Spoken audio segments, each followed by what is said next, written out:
And the next presenting should prepare himself. It's CloQ development. Imagine you live in a developing country, earning £200 per month, and they're experiencing some kind of hardship, illness, drought, some loss of job. How do you cope with that? In Brazil, many low-income individuals cope with these kind of circumstances by asking loans for informal lenders or by using credit cards. Informal lenders ask a lot of money as interest rate, up to 4,000% a year. And they can be quite dangerous as well. Credit cards are also very expensive in Brazil, up to 450% of interest rates. I'm Anaíris, co-founder of CloQ, and our mission is to provide financial inclusion to low-income individuals in developing countries. In Brazil, for example, the barriers for accessing financial institutions are very high. The World Bank estimates that 1/3 of the Brazilian adult population don't have a bank account, for instance. Our challenge is to provide an easy, efficient, fast, reliable service. That's CloQ. We are an easy, cheaper, reliable, formal credit that provides microloans for low-income population, starting in Brazil, but with the idea of expanding to other developing countries. And you can access even the unbanked. Everything, just one app. Our potential market is 30 million people in Brazil alone, according to the World Bank, for this kind of services. It can go up to 1.25 billion Brazilian reais. That's approximately 400 million US dollars.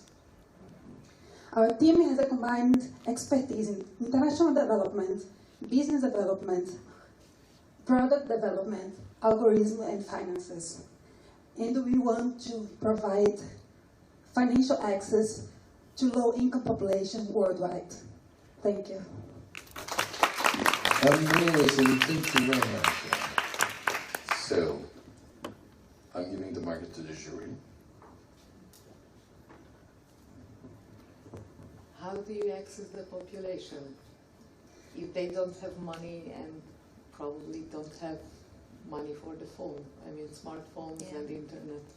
Yeah, that's an interesting thing about some developing countries. We have the impression that actually they don't access, they don't have cell phones, they don't have access that, but that's actually not what happens on the ground.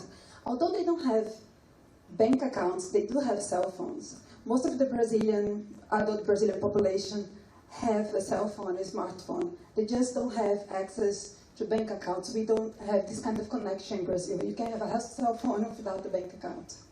So they're just outside the financial market, but it doesn't mean that they don't necessarily have money to do all their operations and to be part of the market itself. And we are focused on microloans. So since they normally receive £200 per month, we are focused on loans that are up to 30 euros at the initial time, at the initial period.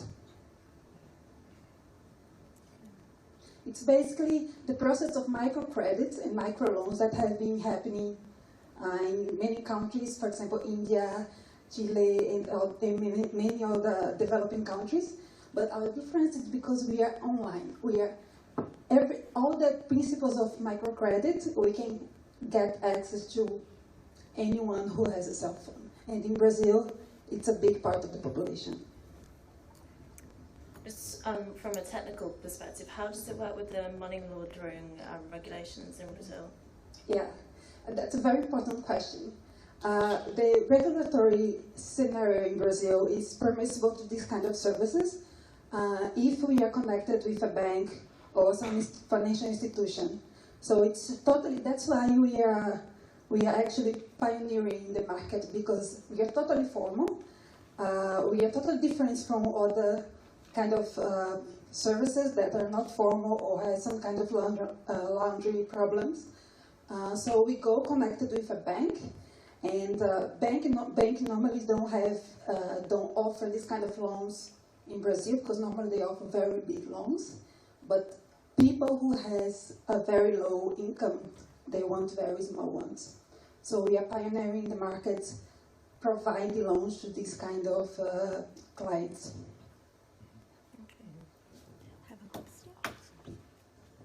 Hello, great idea. I was wondering if you, sorry, is it the right distance? If you are planning some sort of partnership to help these people, if they have low income, they might not have the skills. Maybe I'll try in this way.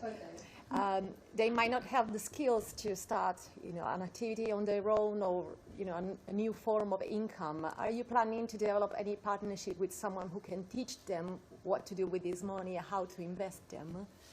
So our business model as a whole is not just focused on loans. It's just that initial idea is the loan, but we are interested in financial inclusion. So that also involves financial education.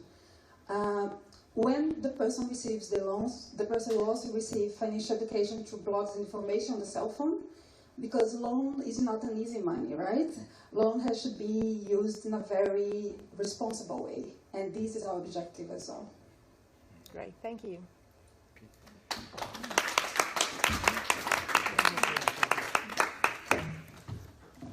Thank you very much, Juan.